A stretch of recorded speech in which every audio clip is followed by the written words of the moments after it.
By the Federal Reserve, this is the way to go. That's where we're at today. Yes, we should point out, Congressman Ron Paul now has a huge amount of sponsors for a bill in the House of Representatives to abolish the private Federal Reserve crime syndicate. In 1913, the money power of the country was taken away from the people. By constitutional privilege, it belongs with the Congress, but it was given up in the Federal Reserve Act. The Federal Reserve is no more federal than Federal Express, but yet it has the power to determine the direction of use of money in our economy. If we could take that power back and put the Federal Reserve under Treasury, we start to be in a position of being able to control monetary policy on behalf of the United States people. The Federal Reserve is totally private, and Alan Greenspan 2 weeks ago on PBS on Lair NewsHour said on record that they are above the law, the Congress, the President, everyone. No court can do anything. We run America. What is the proper relationship, what should be the proper relationship between a chairman of the Fed and a president of the United States? Well, first of all, the Federal Reserve is an independent agency, and that means basically that there is no other agency of government which can overrule actions that we take. So long as that is in place and there is no evidence that the administration or the Congress or anybody else is requesting that we do things other than what we think is the appropriate thing, then what the relationships are don't frankly matter. Notice what Greenspan is saying. Greenspan is saying the Federal Reserve is beyond the law. And in reality, they are in practice beyond the law. Nobody, as far as I know, has ever audited the Federal Reserve. One of the first things we ought to do when we nationalize the Fed is go in there and find out the audit. Who stole money? Who engaged in corruption? There's a whole series of people going back to Volcker, to Greenspan, to Bernanke, and so forth. Think of the arrogance of private group of banks that have bankrupted the nation by design so they can repo the country. A private group of banks that loaned us our own money back are telling us they're above the law. You are not above the law, criminals. No one is above the law. No one is above the law, and the private Federal Reserve sure as hell isn't either.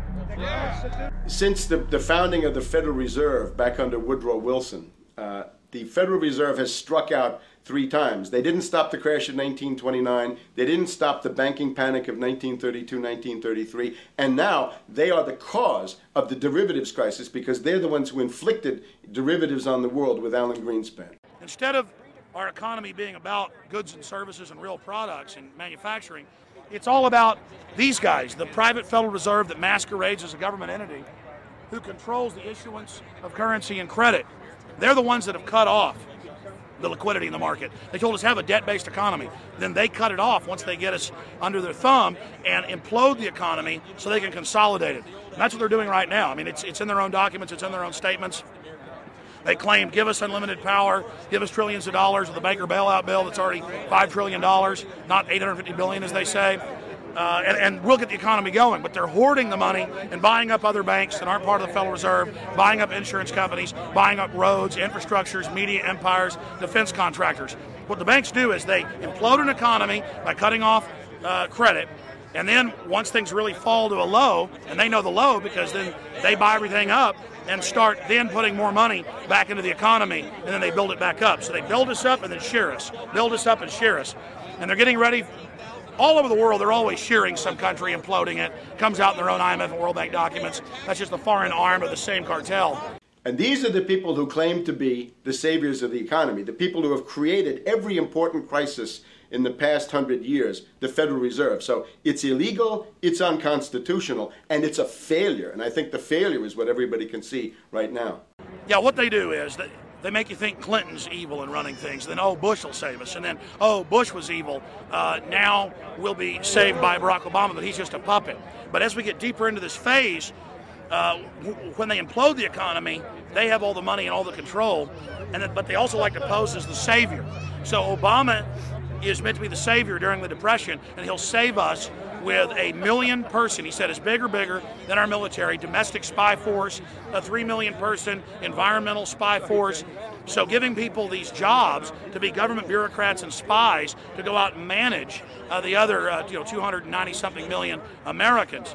And so this is classical fascism. The communists also do it. Any vertically integrated command and control authoritarian system does this. So they're openly following what the same group of banks did in Germany, Russia. It's in the Communist Manifesto to have a private central bank, because the private central bankers actually wrote the ideas that they had Marx and Engels put out. People go, well, why would the banks want communism?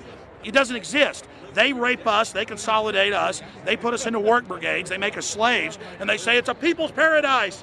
Look at it, boy, you're really doing good. And then they transfer all the wealth of the nation offshore. The globalists are outside all the nations. That gives them safety, and they play countries off against each other. And so that's what we're facing and dealing with. And so they're bringing in classical, hardcore tyranny in the U.S., but we have the internet. We've grown our numbers. The alternative media has exploded. That's why they're trying to move in to shut down and regulate and tax the web, but it's too late for them. They're playing in the 19th century, 20th century rules. It's 21st century, the century of resistance to tyranny. And so it's going to be one hell of a fight with the people and free humanity on one side and the New World Order on the other. And every one of you out there counts, needs to be involved in this fight like nothing you've been involved with before, because this is life and death. Everything depends on exposing these people. Everything depends on showing the people that this is the New World Order, this is the criminals. We're dealing with the king rats here, the people that are carrying out tyranny worldwide. And either they fall or we fall. Either worldwide darkness and a new age of tyranny and oppression and with a scientific overlay, or a new age of liberty and freedom and a new renaissance. The choice is the people's out there. Okay, we can tell you what's going on. You can check it out for yourself and find out it's true. But don't wait. Investigate now. Get involved now. Go out there and reach out now. We don't have time. If you're looking for the solution, look in the mirror. Look right into the mirror, because you out there, men, women, old, young, black, white, doesn't matter. It's going to be up to you if they win or if liberty succeeds and the people have a chance of having any future. These are cold-blooded eugenicists. These are cold-blooded people who think they're God, think that they're our masters, that think that we're animals. These are the guys that funded Lenin and Stalin and Hitler and Mao. These are the guys, it's all on record, that bankroll this stuff. They are hardcore vicious, and they must be resisted. Up until about the Kennedy assassination and the beginning of the war in Vietnam, the United States is a very powerful engine for world progress. It's the assassinations, the Kennedy assassination, and the others in the 1960s, the beginning of the Vietnam War, and the beginning of the absolute domination of the Wall Street group over every other interest. Nobody else counts except the Wall Street money masters. That has now made the United States into no longer a force for progress, but something very different, often a force for destruction in the world. That doesn't need to remain that way.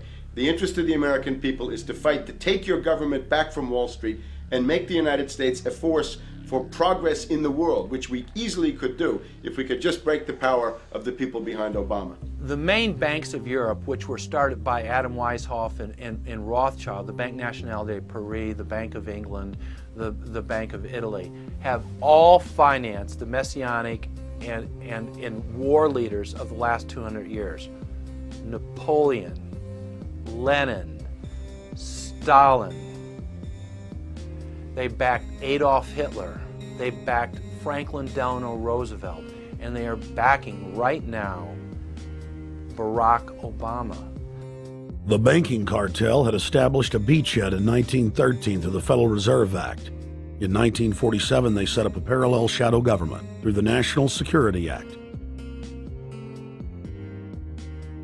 From 47 on, the national security state began the long process of absorbing federal and state bureaucracies, while at the same time undermining the constitutional power of Congress and dominating the executive branch. By controlling the issuance of currency and credit, the private Federal Reserve was able to buy up most of the Fortune 500. And if a company wouldn't sell, the bankers would unleash federal regulators to run them out of business.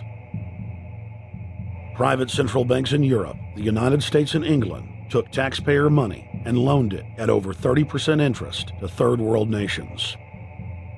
The bankers would then bribe the leaders of those countries not to pay back the loans. Their third world puppets would sign agreements stating that when the country defaulted, the banks would be given all the natural resources and infrastructure of the once